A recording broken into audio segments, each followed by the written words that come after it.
chef de l'État. Mathieu Hoc. Oui, en effet, et c'est ça. Enfin, on est obligé de penser au président de la République, même si c'est pas lui qui est mis en cause sur cette. On va pas exagérer. On n'exagérera jamais dessus, mais on est obligé d'y penser parce qu'en fait, le président de la République a commencé son premier quinquennat en 2017. Vous vous souvenez avec cette fameuse traversée du Louvre quand il avait été élu le soir de son élection, évidemment, etc.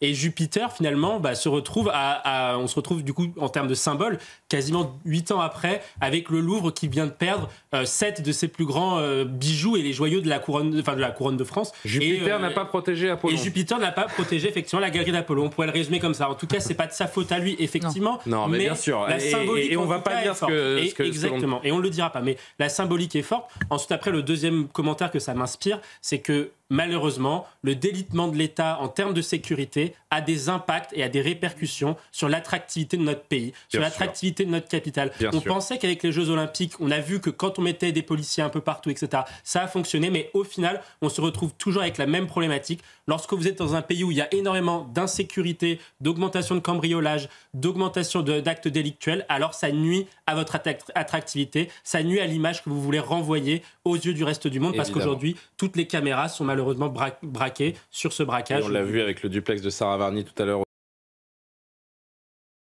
C'est ça, c'est la délinquance spectacle. C'est une sorte de culture un peu GTA, racaille, comme on veut. GTA qui est un jeu vidéo violent. Jeu vidéo, parce qu'en fait, justement, on se filme, on se met en scène à pourrir la vie des gens. Voilà, c'est aussi simple que ça. Et malheureusement, cela est, on va dire, entraîné et laissé propager par des discours qui sont des discours angéliques, bienveillants à l'égard de la délinquance ou de culture de l'excuse. Parce que la culture de l'excuse, ça amène de l'inaction politique. Et l'inaction politique fait que l'on excuse forcément les gens. Et surtout, c'est que cela crée de la récidive. Puisque forcément, comme l'a dit Naïma, vous êtes un jeune comme ça, que vous vous dites...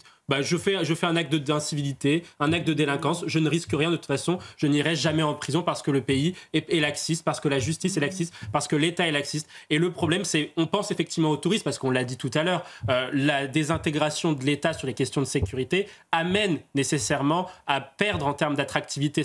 La ville de Paris y perd effectivement. Évidemment. Mais aussi, il faut penser aux riverains, à ceux qui prennent les transports en commun, les usagers en règle générale, parisiens comme franciliens, qui se retrouvent à devoir payer les coûts. Tout cet argent qu'on nous ponctionne notamment pour les transports en commun. Et ensuite, après, on va vous expliquer que la ville de Paris, elle a une capacité de désendettement de 39 ans, c'est-à-dire que dans 40 ans... 39 ans Exactement, 40 ans. Dans 40 ans, les Parisiens vont payer la dette encore d'Anne Hidalgo, parce qu'on est à 10 milliards d'euros de dette aujourd'hui de la ville de Paris. C'est aujourd'hui incompréhensible que l'on ait autant d'impôts, autant de prélèvements obligatoires et pourtant peu de sécurité. Et évidemment, Marie-Victor, je vous prends au dépourvu.